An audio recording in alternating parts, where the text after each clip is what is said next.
What's up, everybody? Andrew Sharp here, Rich Criminal, and I'm gonna go over how I build an intro in my EDM song that I'm creating in Logic Pro X.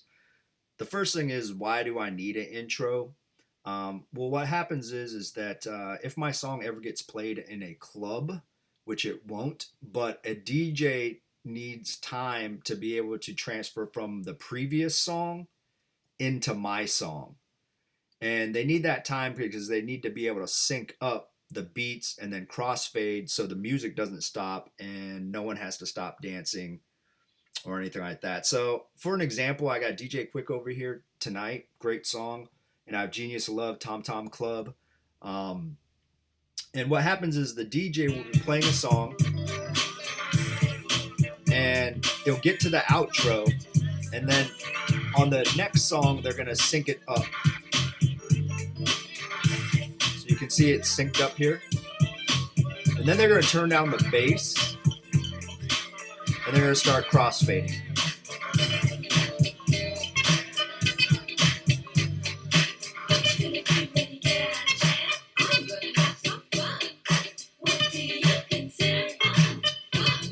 Then they turn the bass back up.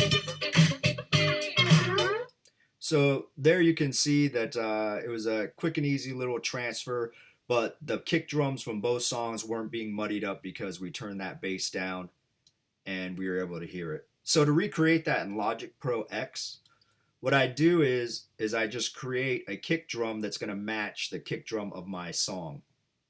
In order to do that, I just go to Ultra Beats. I go down here, I'll grab a blank template. And then on the kick drum here, I'm just going to put it to every downbeat. So now I've just created a kick drum sound, and that's going to help the DJ be able to get time and tempo so he can match it up to the previous song or to the next song.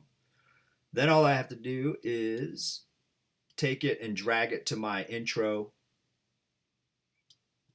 and it's ready to go. Make sure you turn off your sequencer, because if you don't, it'll continuously play in the background. The next thing I do is I go to my EQ, and what I do is I cut out all the low frequency bass of my kick drum here.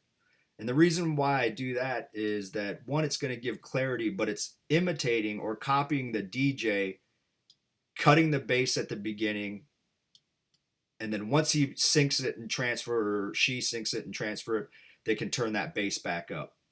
So all I've done was sweep and cut out the low end.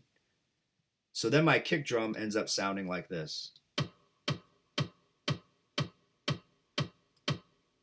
For the last part, I grab the chords from my song, and what I'll do is I'll manipulate them. And I changed it just a little bit so it's not the same as the chord progression for the rest of my song and things like that. But what I did is I created it in a step sequence to kind of give it a rising effect.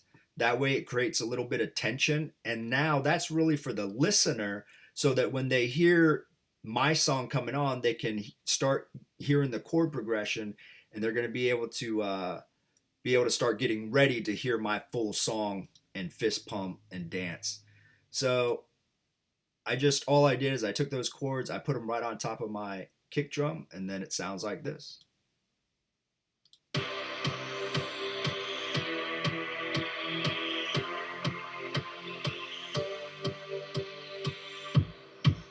And now we're into my actual song, we're into the verse, and it's getting ready for the intro was a nice, introduction. That's why it's called, into my actual verse in my song.